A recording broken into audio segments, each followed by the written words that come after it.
Kiss me and prove you're not my enemy. That's what the Comanche warrior told her, the settler's daughter, alone by the river, her breath caught in her throat as his shadow fell across her. She'd been taught to fear men like him, to see them as savages. But standing this close, with his hand brushing hers, she felt something different. The year was 1837, on the edge of Texas, where blood and land were fought over every day. Yet here they were, two enemies staring at each other like the world itself had gone silent. His voice was low, dangerous, almost tender. Her heart raced. Was it fear, or was it the pull of something forbidden?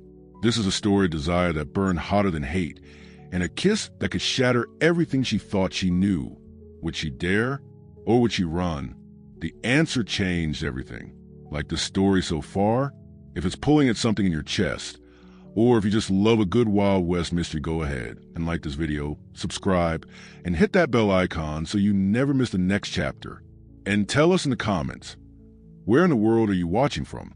We love seeing how far these stories ride. Now back to the tale.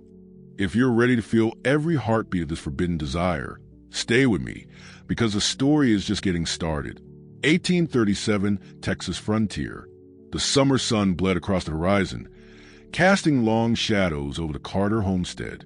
The wooden house creaked in the heat, boards dry as bone, and Evelyn Carter pressed her palms against the windowsill, staring at the distant line where the prairie met the sky. Her father's voice still echoed in her ears from a morning sermon, warnings about savages, temptation, and the dangers of straying beyond the safety of the settlement. But her heart had never listened to warnings. It beat too wildly, too fast, craving the things she wasn't supposed to want. She slipped outside when no one was looking, her steps light on the dust. The air smelled of grass, of river water carried on the breeze, and of something sharp she couldn't name. She knew where she was going. She told herself she'd just walk to the river, just dip her hands in the cool water before heading back. But deep inside, she knew she wanted more. She wanted to feel alive in a way her father's words never allowed. The river shimmered in the fading light. She crouched at the bank, skirts bunched at her knees, the cool stream sliding over her fingers. For a moment she was free. No preacher's daughter, no caged bird, just Evelyn. And that's when she felt it. The heavy silence, the way the air shifted as though someone else was breathing nearby. She straightened, heart pounding. He stood across the water, tall and still, watching her. His skin bronzed by sun, his dark hair tied back, chest bare except for the leather strap crossing over his shoulder. The Comanche warrior. She had seen glimpses of him before, never this close, never long enough to study the sharpness of his jaw or the scar slicing across it. He didn't move, didn't blink, just watched her like she was some creature caught in his snare. Evelyn's breath tangled in her chest. She should have run. Every story she'd been told said to scream, to flee, to pray for safety. But she stayed rooted, pulse racing with something she wouldn't name. Preacher's daughter, he said at last, his voice low and rough, accented but clear. Her lips parted. The sound of him speaking her presence into the air felt like a hand pressing against her skin. "You know who I am?" she whispered, though the words nearly stuck in her throat. He tilted his head, eyes never leaving hers. "I know you come here. Alone." The shame should have burned her cheeks, but instead it sparked something else. Heat, not from the sun, but from his gaze. "Why are you watching me?" she asked, though her voice quivered more than she wanted. "Maybe I wait for you to see truth," he said. "Your people think us beasts, but you do not run." Her throat tightened. She forced herself to straighten, to meet his stare, though her knees felt weak. "Maybe I don't run because I'm not afraid." The corner of his mouth twitched, not quite a smile, but something close. He stepped forward, into the shallows, water lapping against his boots. She could see the muscles of his arms tighten as he moved, every line of him built for strength. Her chest rose sharply, air suddenly hard to find. "Not afraid." His voice was nearer now, curling around her like smoke. "Then kiss me. Prove you're not my enemy." The word struck through her like lightning. Kiss him? Her father's voice thundered in her mind, warning of sin, of damnation, of men like this. And yet her body betrayed her. Her lips tingled at the thought. Her pulse thrummed in her ears. "I," she stammered, stepping back, skirts brushing the grass behind her. "I don't even know your name." He moved closer still, water rippling around him, until only the river's width separated them. His gaze held hers with an intensity that pinned her in place. "Tahu," he said simply, "and you are Evelyn." The sound of her name in his mouth was a shiver running down her spine. He shouldn't know it. He shouldn't be here. She shouldn't be speaking to him. And yet all of that seemed smaller than the way his presence filled the world around her. She shook her head, trying to find air. "If anyone saw us." "No one sees," he cut in. His tone was certain, like a command of the earth itself. "Only you. Only me." The silence stretched, thick with something dangerous. Evelyn's fingers trembled at her sides. She wanted to step forward, wanted to see if his lips were as rough as his voice, but she couldn't. Not yet. Instead, she turned quickly, water splashing as she pulled back from the riverbank. She didn't look behind her. If she did, she feared she'd never leave. The walk back felt like running through a fever. Her skin burned with every remembered glance, every word he'd spoken. "Kiss me. Prove you're not my enemy." The words clung to her ears long after the sound of the river faded. That night she lay awake in her narrow bed, the sound of her father's snores filling the house. She stared at the ceiling, her body restless under the quilt. She tried to pray, whispering the words she'd been taught since childhood, but her lips kept forming his name instead. Tahu. His face hovered in the dark, that scar, that steady gaze, and the way he had stood waiting, as if he'd known she would come. The next day she avoided her father's eyes, afraid he'd read the storm inside her.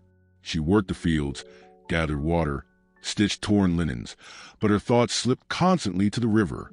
She told herself she wouldn't go back. She wouldn't risk it again. But when dusk fell, her feet carried her down the familiar path. He was there, waiting. This time, he didn't stand across the water.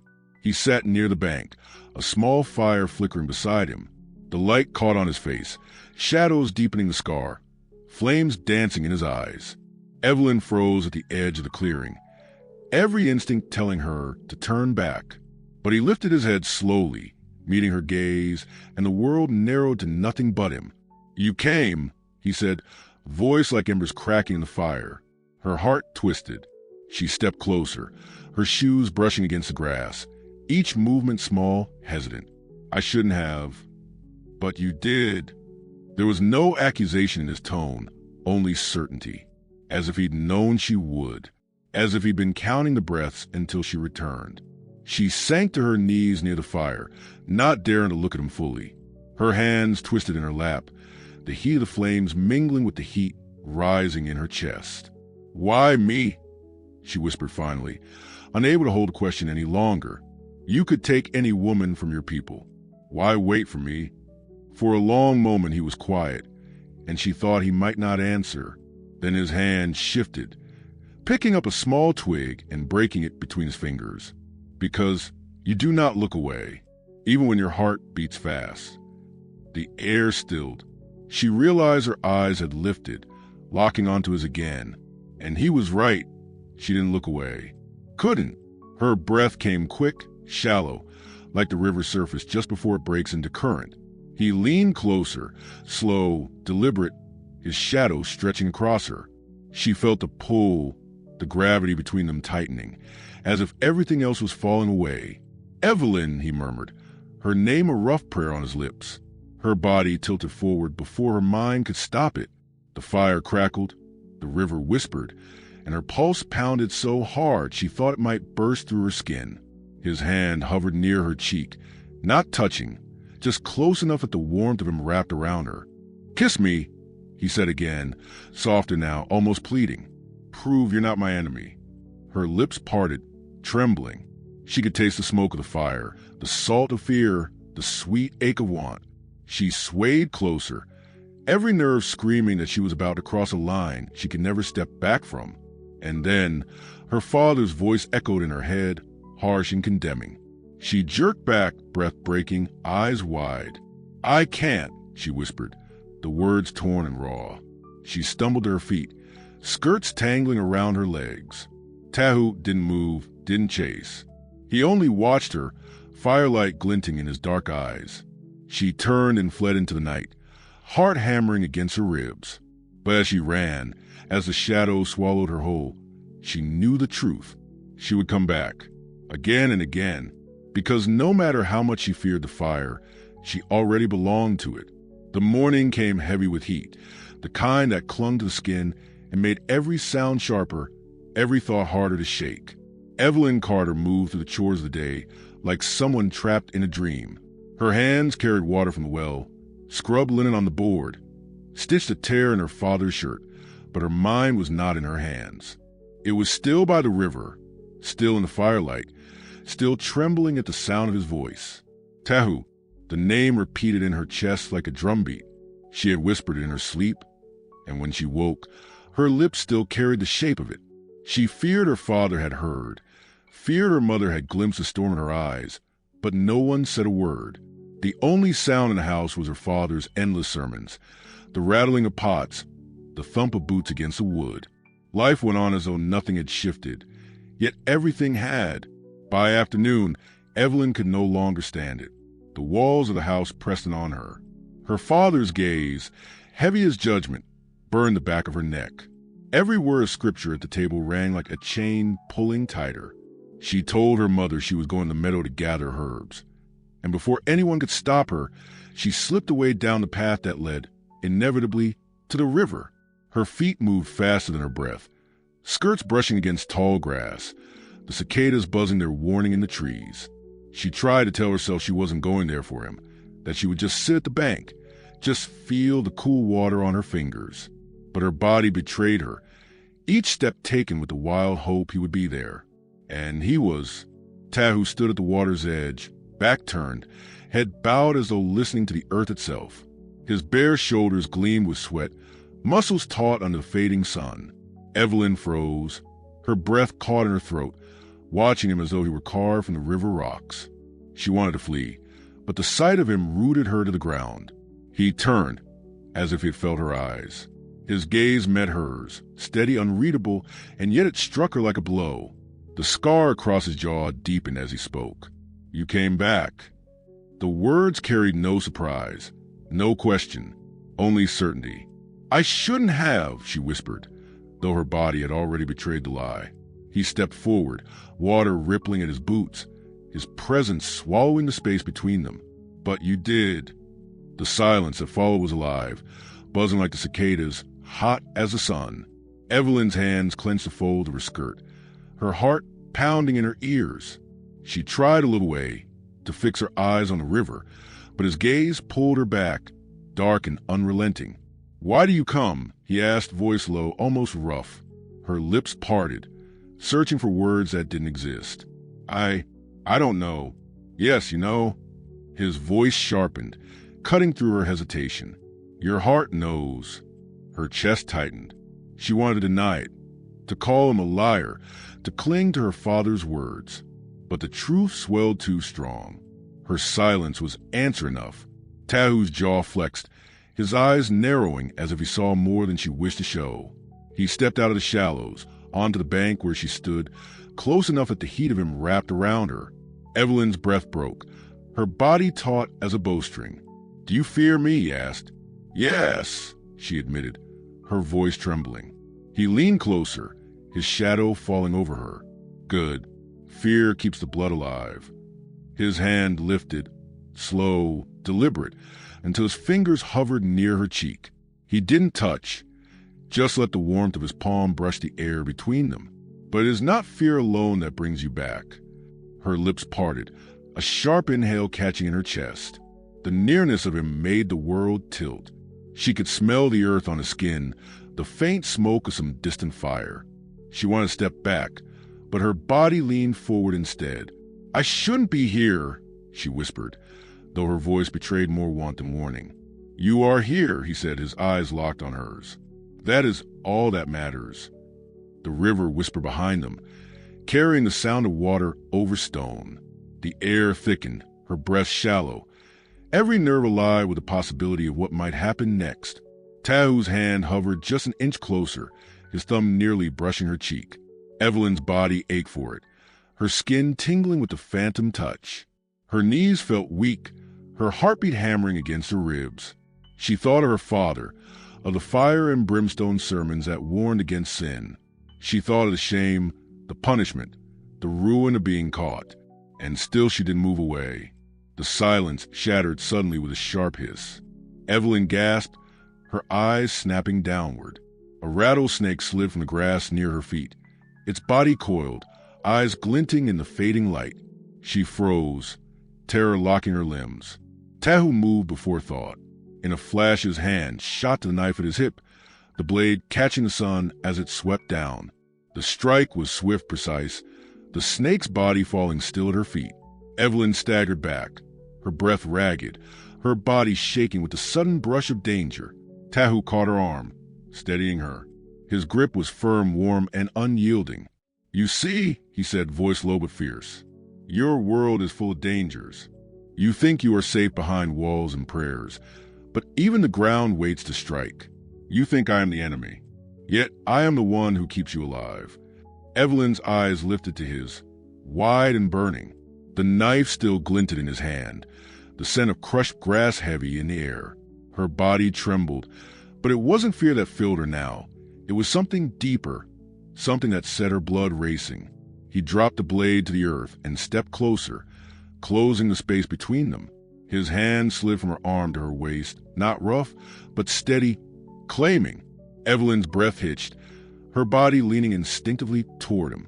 "Kiss me," he murmured again, the words a command and a plea all at once. "Prove you are not my enemy." Her mind screamed to run, to resist, but her lips betrayed her. They parted, soft, aching, as though her body had already made the choice. Her eyes fluttered shut, the heat of him closing in, his breath warm against her skin. And yet, just as their lips nearly touched, she pulled back sharply, her chest heaving. "I can't," she gasped, though the words sounded like a wound. Tahu's eyes darkened, not with anger, but with something more dangerous. Patience. The kind of patience that waits, hunts, endures. "Not yet," he said softly, his hand slipping from her waist, though his gaze never let her go. "But you will." Evelyn's whole body quivered, torn between relief and longing. She stumbled back, nearly tripping over her skirts, her pulse still racing. Tahu stood unmoving, watching her retreat, his figure a shadow carved against the firelight of the setting sun. She ran until the river faded behind her, until the trees swallowed him from sight. But no matter how far she went, his words followed. "Not yet, but you will." That night she tossed her bed, the walls pressing close, the quilt too heavy on her body. She replayed the feel of his hand at her waist, the brush of his breath on her lips. The danger of the rattlesnake faded into nothing compared to the danger of him. She had thought she could resist. She had thought she could choose. But she knew now, something stronger than fear had claimed her. When she finally closed her eyes, her lips still tingled as though his kiss had already happened. Texas nights were not kind. They were thick and restless, carrying every sound farther than it should go. Evelyn lay in her narrow bed with her eyes wide open, her body stiff as the silence inside the Carter house pressed against her. The quilt clung too tight, the air too hot. She could hear the distant howl of a coyote, the creak of old timbers, and beneath it all, the memory of his voice, deep, certain, burning through her like fire. She had tried to pray again. She had folded her hands, whispered words into the dark, but her lips betrayed her.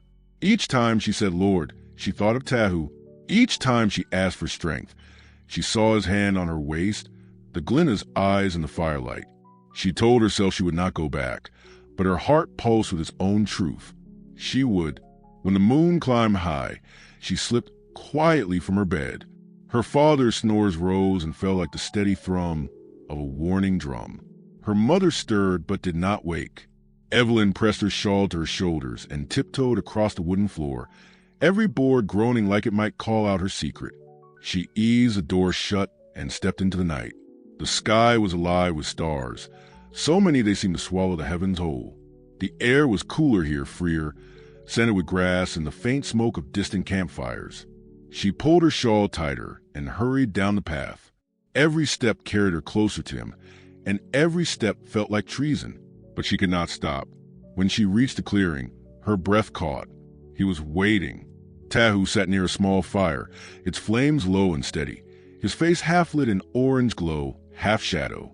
He looked like he belonged to the night itself, something carved from it, dangerous and irresistible. His head turned when she arrived, as though he had known she was coming all along.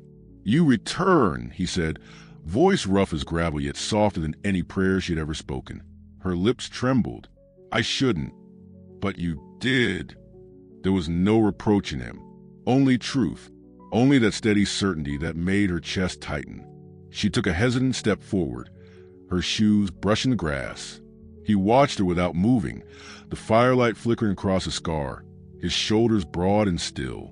Evelyn sank to her knees across from him, the warmth of the fire painting her face, her hands twisting in her lap. She felt the weight of his gaze, heavy and unyielding, burning hotter than the flames. "You could have stayed away," he said. "I tried." Her voice cracked with honesty. "Your heart pulled you here." She swallowed hard, unable to look away. "And if it did?" His eyes narrowed, catching the firelight like polished stone. "Then you are already mine." The words stole her breath. She wanted to deny them, to push them back, but the truth of them throbbed in her chest. She clenched the fabric of her skirt, her whole body taut with a fear that wasn't fear at all. He leaned closer, shadows shifting across his face. "You feel it, the pull, same as me." Her throat worked, no words rising. She did feel it, this gravity that dragged her toward him no matter how hard she resisted. She had never wanted anything the way she wanted him, and it terrified her. "Why me?" she asked, her voice a broken whisper. "You could have any woman from your people. Why risk this?" For a moment he was silent, his gaze deepening. Then he said, "Because you look at me and do not see an enemy. You look, and you do not turn away." Her breath faltered. She thought of her father's sermons, of every warning carved into her bones since childhood.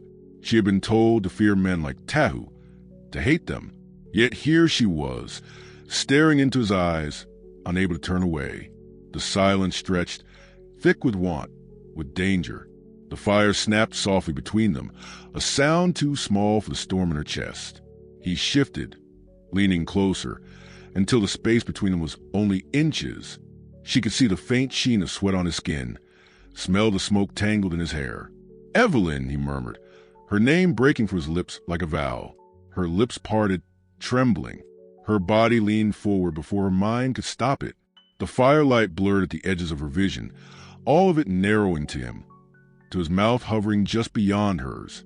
Her heart pounded so hard she thought he could hear it. Then his hand lifted, slow, deliberate, his fingers grazing her cheek. The touch was feather-light, yet it burned her skin. She gasped softly, her eyes fluttering shut. "Kiss me," he whispered, his breath brushing her lips. "Prove you're not my enemy." The world held its breath. Her body moved before thought. She closed the space, her lips finding his. The kiss was fierce, desperate, like a dam bursting after too long held. His hand cupped her face, his thumb brushing her jaw, steadying her as if he feared she might break apart. Her pulse surged, her skin alive under his touch. Evelyn clutched at his shoulder, her fingers curling against a hard muscle, her body leaning into his without care for the world beyond the firelight. The kiss deepened, roughened, his mouth claiming hers with a hunger that matched her own. She had never known such a feeling. Fear and desire knotted together, burning through her veins until she thought she might collapse under it. When they broke apart, gasping, her lips felt swollen, her chest heaving. His forehead rested against hers, his breath ragged, hot against her skin. "You are mine now," he murmured, voice raw. Her body trembled, but not with fear. She should have pushed him away. She should have begged forgiveness. But instead, she whispered, "Yes." The word was a confession, a surrender, and once spoken, it could not be taken back. He pulled her closer, his arm wrapping around her waist, holding her as though he could shield her from the whole world. She melted into him, the strength of his body pressed against hers, the firelight painting them in shadows and flame. Every warning her father had given her crumbled in that moment. Every sermon, every threat of damnation, felt hollow compared to the truth of Tahu's touch, the taste of his mouth. She had crossed a line she could never retreat from, and instead of terror, she felt alive. The night stretched on, their breaths mingling, their bodies pressed close in stolen defiance of everything that sought to keep them apart. Each glance, each touch was a rebellion, each kiss a vow. By the time she tore herself away, the fire had burned low, and dawn's pale light had begun to creep across the horizon. Evelyn rose on trembling legs, her heart torn between the safety of home and the danger she now craved more than breath itself. Tahu caught her hand before she left, his grip firm, his eyes locked on hers. "You will come again." It wasn't a question. It wasn't even a command. It was truth. Evelyn swallowed hard, her lips still tingling from his kiss. She nodded once, unable to speak. Then she turned and fled into the breaking day, her heart pounding, her body burning, her soul already marked.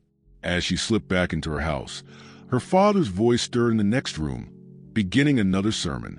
Evelyn pressed her back to the door, eyes closed, lips parted. She knew she would never hear his words the same again, because her truth no longer belonged to him. It belonged to Tahu. Evelyn Carter moved through the day with her lips still tingling, every sound sharper, every shadow heavier, because her world had changed by the firelight of the riverbank. She could still taste him. Tahu. His name rang like a secret bell in her chest. His kiss lived on her mouth long after it ended, and the memory left her restless, aching, trembling with something she had no words for. Her father's voice thundered louder than ever that morning, railing against temptation, against the heathens that prowl the edges of our land. Each word pierced like a knife because Evelyn already knew her soul had crossed the line he warned against. Her hands twisted in her lap at the table, her heart pounding each time he said enemy. The man she had kissed was supposed to be that enemy, yet nothing about Tahu felt like hatred. If sin was supposed to taste bitter, why did his lips linger like the sweetest wine? By afternoon, Evelyn could no longer keep still. She told her mother she would fetch herbs again, and before suspicion could tighten around her, she was slipping into the trees. The path to the river called to her. She walked faster than her breath, her pulse hammering with both guilt and desire. Tahu was there. She had known he would be. He stood waiting, his frame dark against the glow of the lowering sun, his chest bare, his arms folded as though he had been carved from the earth itself.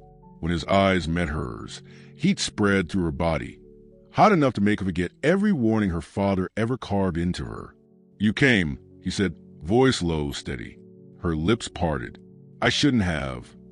"But you did," he answered, the same way he always did, as though the world bent inevitability. She stepped closer, unable to help herself, her skirts brushing the tall grass. He unfolded his arms, watching her with that gaze that stripped her bare, that made her forget who she was supposed to be. When she reached him, the air between them thickened. She felt every inch of space, every pull of gravity. "I thought about you all night," he said. The confession struck her like fire. Her throat tightened. "So did I." For the first time, the edge of a smile curved his scarred jaw. He reached out, his fingers brushing a strand of hair from her cheek, tucking it gently behind her ear. The tenderness of it made her knees weak. She leaned into his touch before she realized what she was doing. His hand lingered against her face, warm, steady. His thumb traced a line of her cheek, and her breath came shallow, her chest rising quick. Their eyes locked, and she felt the weight of all the unsaid words pressing down on her. "Evelyn," he whispered. Her name carried like a vow. Her lips trembled, remembering the taste of him, the way his mouth had claimed hers. She wanted it again. No, she needed it. Her body leaned toward him, unable to resist. He closed the distance, their lips colliding in a kiss that was rougher, hungrier than before. This time, she didn't pull away. The kiss deepened, his hand sliding from her cheek to the back of her neck, holding her in place as though he feared she would vanish. Her fingers clutched his shoulders, digging into his skin, the strength of his body solid beneath her touch. The fire inside her roared higher, and the world fell away until there was only him. When they broke apart, gasping, her lips swollen, she pressed her forehead to his chest. His heart thundered under her ear, a rhythm as wild as her own.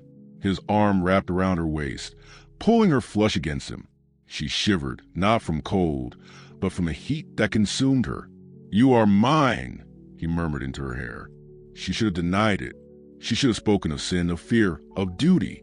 But instead, her voice came broken, honest. "Yes." The words sealed something between them, something dangerous, something unbreakable. His hand slid down her back, slow, steady, possessive. She gasped softly, her body arching into the touch without thought. The pull between them grew sharper, heavier, until it felt like breathing would break her apart. "Do you fear me now?" he asked, his lips brushing her ear. She shook her head, though her body trembled. "No." He tilted her face up, his eyes dark with something fierce, something that threatened to consume them both. "Good. Fear is gone. Only want remains." Her lips parted, her breath shaky. She wanted to speak, to resist, but the words never came. Instead, she kissed him again, harder this time, pouring everything into it.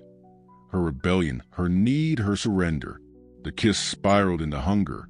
His hands gripped her waist, her hips, pulling her closer until she felt every inch of him pressed against her. Her own hand slid across his back, tracing the lines of muscle, the heat of his skin. The world blurred, the river whispering in the distance, the cicadas screaming in the trees. But none of it mattered. Only the fire between them did. When his lips broke from hers, they trailed down her jaw to her throat, his breath hot against her skin. She gasped, tilting her head back, her fingers tangling in his hair. Each brush of his mouth left her weaker, trembling with want. Her body had never felt this alive, this electric. But even in the fever of it, a sound broke through, the crack of a branch in the woods. Evelyn froze, every muscle tight. Tahu's head snapped up, his body tense, his hand reaching instinctively for the knife at his side. For a long moment, they listened, the rustle of leaves, the distant howl of a wolf, and then silence. He eased, but not fully. His eyes scanned the trees before returning to hers. "We are not safe here," he said. Her chest heaved, still struggling to calm. "Then where?" she whispered. His hand brushed her cheek again, softer now. "Where fire hides us, where night is ours." She didn't know if he meant his camp, or the shelter of the trees, or someplace beyond the reach of both their people. But in that moment, she didn't care. All she knew was that she would follow him, even into the dark. The night stretched long, their stolen time charged with danger and desire. Every kiss was rebellion. Every touch a vow whispered against the world that sought to keep them apart. By the time she tore herself away, dawn threatened the horizon again. Tahu caught her hand before she left, his grip firm, his eyes burning. "You will come again." Her breath shook, but she nodded. She couldn't lie. She would come again. She would always come again. As she hurried back to her house, the sky pale with morning, Evelyn knew there was no turning back. The line she had crossed had vanished behind her, swallowed by fire. She belonged to him now, body and soul, and no sermon, no father's wrath, no whispersing could undo it. She pressed her hand to her lips as she slipped inside, her skin still burning from his touch. She tried to calm her breath, to steady her shaking hands, but it was no use. Every part of her had been claimed, and there was no return. The danger, the secrecy, the hunger, every piece of it pulled her deeper. She didn't just want him, she needed him. And the next time, she knew, neither of them would stop at a kiss. The land slept uneasy, wolves howling, wind dragging across the plains like a whisper warning. Evelyn Carter lay awake in her bed, staring at the ceiling, her body restless, her lips still swollen from the last time Tahu kissed her. She could not close her eyes without feeling him again. His rough hands, the way his breath had burned her skin, the way it claimed her with nothing more than a whisper and a touch. Every beat of her heart seemed to drive her deeper into want, into hunger. She had promised herself she would resist, that she would let days pass before meeting him again.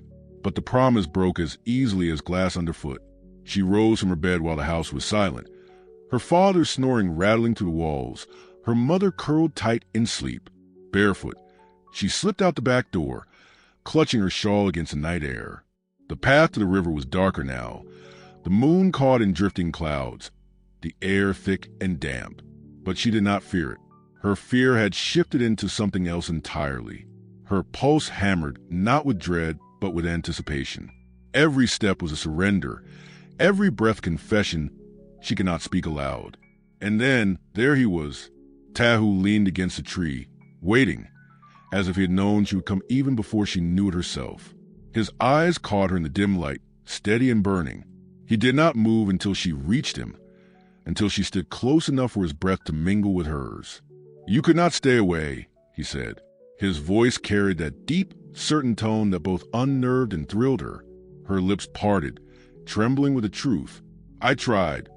He tilted his head, the faintest smile ghosting across his mouth, and failed. Her answer came in the form of her body pressing forward, her hands trembling as they touched his chest. The feel of his skin beneath her palms sent shivers through her. She hadn't meant to be so bold, but her restraint had burned away. His hand caught her chin, lifting her face to his. "Say it," he murmured. Her chest rose fast, her breath catching. "I wanted you." The words broke free like a flood, and the silence that followed was more dangerous than thunder. His mouth was on hers before the last syllable had faded, his kiss fierce, claiming, desperate. She melted into him, her hands sliding up his shoulders, clutching him like she might drown as she let go. The kiss deepened, their mouths colliding with hunger that had waited too long. His arms wrapped around her waist, pulling her against him until she felt every line of his body. She gasped into him, her chest heaving, the fire inside her roaring higher than it ever had. He broke from her lips only to trail down her throat, his breath scorching her skin. She tilted her head back, her fingers digging into his hair, a soft sound escaping her lips.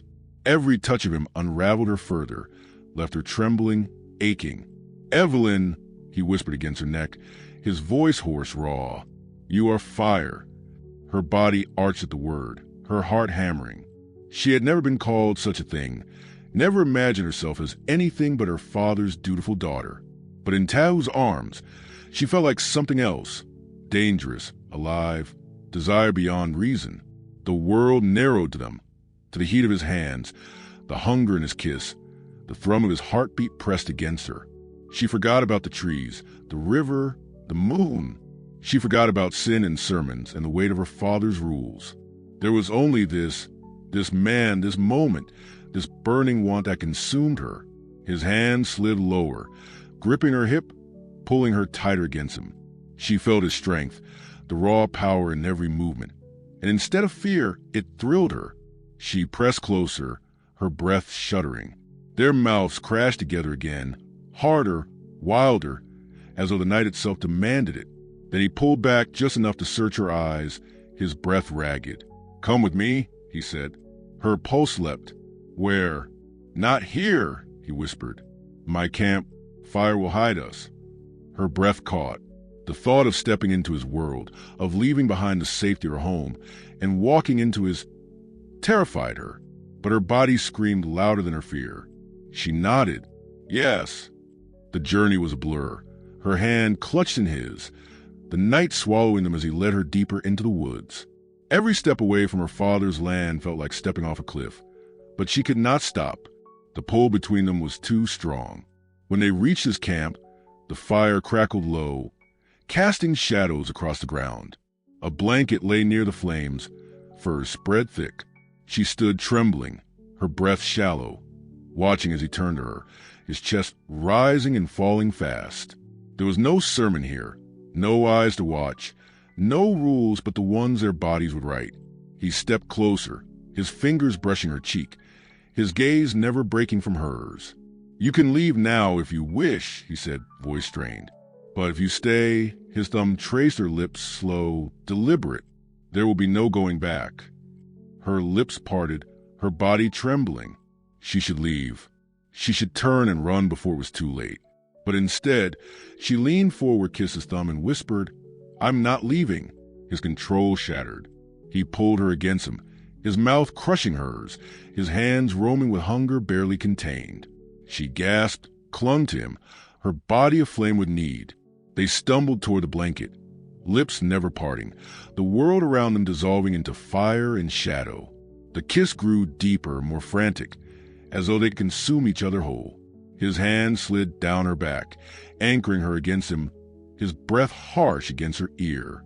She moaned softly, unable to contain the sound, her fingers clawing at his shoulders. Every touch was a promise, every kiss a declaration. There was no hate left between them, no divide of blood or land. Only want, only fire. The night carried their whispers, their gasps, their hunger. Time slipped away, lost to the rhythm of their bodies. The urgency of stolen desire. The fire crackled. The shadows danced, and two enemies gave themselves over to something forbidden, something that neither would ever be able to escape. When the dawn crept over the horizon, Evelyn lay tangled in his arms, her body aching, her soul forever changed.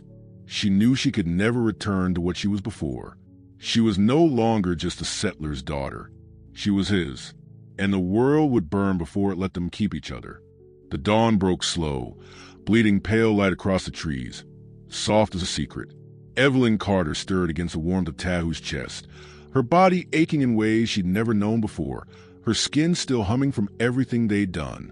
The fire beside them had burned low, embers glowing faintly, but the heat between their tangled bodies was stronger than any flame. She should have felt shame, she told herself. She should have prayed for forgiveness, begged for mercy, thought of her father's wrath. But instead, her lips curved into the faintest smile as she pressed her face deeper against Tahu's skin, breathing him like air she couldn't live without. His arm was heavy around her waist, his grip firm even in sleep. She felt the rise and fall of his chest beneath her cheek, steady, powerful. For a moment, she allowed herself the impossible thought that this was her place, that she belonged here, wrapped in his arms, not in her father's cold house where duty weighed more than breath. But then, the world began to stir. The first rustle of movement in the trees, the low murmur of voices. Tahu's body tensed instantly, shifting from sleep to sharp alertness in the span of a heartbeat. His hand pressed gently against her back, but his eyes were on the shadows, scanning, watching. "Stay close," he murmured, his voice low, rough from sleep but edged with caution. Evelyn sat up, pulling the blanket around herself, her pulse quickening. "What is it?" He shook his head, listening. His jaw tightened. Others. The word chilled her. Not settlers, not family, his people. Before she could ask, 3 figures stepped into the clearing, moving like the forest belonged to them, their faces stern in the rising light. Warriors. Comanche men with weapons strapped across their backs, their eyes narrowing as they took in the sight before them. Tahu on the ground beside a white woman, furs tangled, fire burning low. Evelyn's breath caught in her throat. She clutched the blanket tighter, her cheeks burning with shame and fear. Tahu rose to his feet, standing tall, his body half blocking hers from their gaze. His voice carried a sharp authority as he spoke in his tongue, quick and hard. Evelyn couldn't understand the words, but she understood the weight of them. He was defending her, claiming her. The men's faces shifted, disbelief etched deep, anger flashing in their eyes. One of them spat on the ground. Another shook his head, muttering harshly. Evelyn's stomach twisted. She felt the weight of their judgment pressing down on her, the reminder that she was not welcome here. She was the enemy. No matter what Tahu said, no matter what they had shared tonight, she was still the daughter of the settlers who took their land, who spilled their blood. One of the warriors stepped forward, his hand curling around the hilt of his knife, his eyes burning into her. Her breath quickened, fear locking her in place. But Tahu moved faster, his own blade flashing as he spoke again, louder this time, his voice sharp as steel. The other men froze, tension thick as the moment hung between them. Finally, with a look of disgust, the warriors turned, disappearing back into the trees, their muttered words fading into the distance. Evelyn's hands shook as she clutched the blanket tighter. "They hate me," she whispered. Tahu turned back to her, his face still hard, his jaw clenched. But when his eyes met hers, the fierceness softened, replaced by something else. He crouched before her, his hand reaching to brush a stray strand of hair from her face. "They do not see what I see." Her throat tightened. "And what do you see?" His thumb traced her cheek, his gaze burning into hers. Not enemy, only fire, only woman. Her chest ached at his words, her heart hammering. She wanted to believe him, wanted to hold on to the fragile world they had built through the night. But the fear of what she just witnessed still clung to her. She leaned into his touch anyway, her lips brushing his palm. "I don't care what they see. I only care about you." The tension between them sparked again, stronger now, fueled not only by desire but by defiance. She dropped the blanket, rising onto her knees, pressing her mouth to his with a hunger that silenced the fear. His arms wrapped around her instantly, pulling her against him, his kiss rough, desperate, claiming. The world could hate them. Her father could preach hellfire. His people could spit in disgust. None of it mattered in this moment. What mattered was the way his hands gripped her hips, the way his breath scorched her skin, the way her body burned under his touch. They fell back onto the blanket, lips never parting, hands roaming with urgency. Every gasp, every moan, every desperate kiss was rebellion, proof that the fire between them could not be smothered by fear or hate. The fire crackled beside them. The sun rose higher, and Evelyn gave herself to him again, fully, fiercely, knowing the danger, knowing the cost, and not caring. When it was over, she lay breathless in his arms, her body trembling, her skin slick with sweat. Tahu's lips brushed her forehead, soft, tender. For a moment, it felt like the world had gone quiet, as though nothing outside this clearing could touch them. But reality crept back in like a shadow. Her father would soon wake. The settlers would notice her absence, and Tahu's people had already seen too much. Her breath hitched as the weight of it pressed down. "What will happen?" she whispered, her voice small. Tahu's arm tightened around her, his eyes fixed on the horizon. "The world will come for us. Yours, mine, both will fight to tear us apart." Her chest ached, her throat burning. "And us?" His gaze lowered to hers, steady, unshaken. "We fight back." Her heart leapt at his certainty, but fear still gnawed at her. Could they? Could love or lust, or whatever burned so fiercely between them, truly stand against the hatred of two worlds? She didn't know. But as his lips found hers again, slow, lingering, full of promise, she knew one thing with certainty. She would not give him up. Not now. Not ever. The day stretched ahead, heavy with danger, heavy with desire. Every stolen glance, every touch, every whisper carried the risk of ruin. But neither of them stepped back. Evelyn had crossed the line long ago. And now, there was no going back. The day broke hot and heavy, air thick with the kind of silence that pressed on the skin. Evelyn Carter's heart had been restless since dawn. Though her body still carried the ache of the night, she'd surrendered herself to Tahu. She'd walked back at first light, slipping to the rear door of her father's house, her hair tangled, her dress clinging to her like a map of sins. She thought she'd escaped notice. But Reverend Carter's eyes missed nothing. By noon, the storm inside the house had already begun to gather.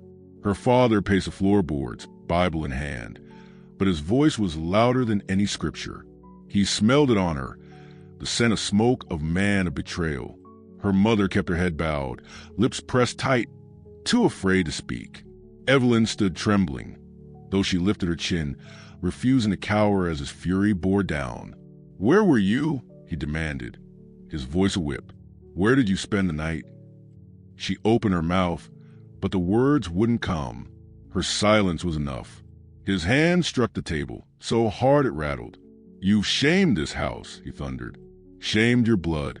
Lay down with the very devil who seeks to destroy us." Her mother gasped, but Evelyn only tightened her grip on her skirt. Shame burned her, yes, but not regret. Not for Tahu. Not for the way he'd touched her, as though she wasn't just flesh but flame. Her father's eyes narrowed. "I'll not have a daughter of mine whoring with a savage. If he touches you again, it'll be the death of him." The word sliced through her, cold and final. She knew then that this wasn't just rage. It was a vow. That night, Evelyn couldn't stay. She slipped away once more, desperate, her heart pounding as she made her way to the clearing by the river. Tao was already there, waiting, the firelight catching the sharp lines of his face. Relief flooded her when his arms wrapped around her, when his lips pressed to her hair. But before she could even tell him of her father's threats, the sound of horses shattered the night. Torches cut through the dark, their light swinging wild to the trees. Voices barked orders, heavy boots crashing over roots and leaves. Evelyn's breath seized in her chest. Her father had not waited for prayer. He had raised a hunting party. Tahu's body went rigid, his hand already on the knife at his belt. His eyes found hers, burning with urgency. "Go," he hissed. "Hide." But she shook her head, tears stinging her eyes. "I won't leave you." The riders burst into the clearing then, rifles glinting in the firelight, their faces twisted with hate. At their head was her father, his eyes wild, his jaw tight as iron. He saw them together, saw the way Tahu's body shielded hers, and it was more than he could bear. "Step away from her, savage." Reverend Carter roared, raising his rifle. Evelyn screamed, throwing herself between them. "No, father, please." The men shouted, the scene exploding into chaos. Tahu pulled her behind him, knife flashing as one of the settlers lunged. Steel clashed, firelight flared, and the air filled with the crack of gunpowder and the scent of blood. Evelyn's world spun in fragments, her father's voice cursing her, the roar of rifles, the strength of Tahu's body pushing her back from the line of fire. He moved like a storm, striking fast, cutting down the man who came too close, his eyes never leaving hers even as blood sprayed the earth. "Run!" he shouted again, but she clung to him, sobbing. "I can't."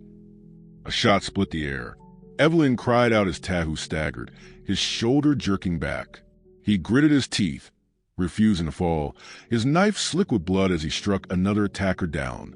Her father raised his rifle again, the barrel aimed steady at Tahu's chest. Time slowed. Evelyn saw his finger curl on the trigger, saw the firelight gleam in his eyes. Without thinking, she threw herself in front of Tahu, arms spread. The shot rang out. Pain seared past her, hot and burning, grazing her side as she collapsed against Tahu. His arm caught her, his roar shaking the trees as he dragged her back toward the shadows. The settler surged forward, but Tahu moved with fury, his blade flashing, his strength unbroken even with blood running down his arm. They fell back under his rage, but her father pressed on, eyes locked on the man who had stolen his daughter. "You'll burn in hell for this." Reverend Carter spat, raising his weapon again. Tahu's voice was low, deadly. "Then I'll see you there." Before the shot could fire, Tahu lunged, his knife sinking deep, his body slamming into hers as he shielded her from the chaos. The rifle clattered to the ground. Her father staggered, choking, eyes wide with fury and disbelief, before collapsing into the dirt. The clearing fell silent. The settlers froze, staring at their fallen leader, at the blood soaking the ground. Evelyn clutched Tahu's arm, her body trembling, tears streaming down her cheeks. She didn't know if she cried for her father's death, for Tahu's wound, or for the fire that had brought them here. The men began to retreat, muttering, dragging their wounded with them, their eyes dark with hatred. They would not forgive. They would not forget. When the last torch vanished into the trees, Evelyn turned to Tahu, her hands pressing against his bleeding shoulder. "You're hurt." He caught her chin, forcing her to meet his eyes. "So are you." His thumb brushed the blood at her side, his gaze fierce, burning. "But you live. You breathe. You are mine."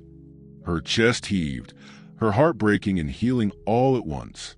She pressed her forehead to his, their breaths mingling, the world around them in ruin.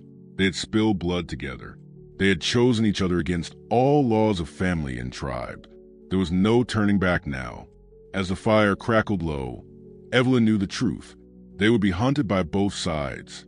The land itself would rise against them. But she also knew she would not walk away. Better burn in his arms than to wither in her father's house. And if the world wanted war, then so be it. If this story gripped you, if you felt the fire, the danger, the forbidden pull between them, don't stop here. There are more tales waiting, each darker, each wilder, each burning hotter than the last. Subscribe, stay close, and be ready, because the next story will take you even deeper into desire and betrayal on the edge of the Wild West.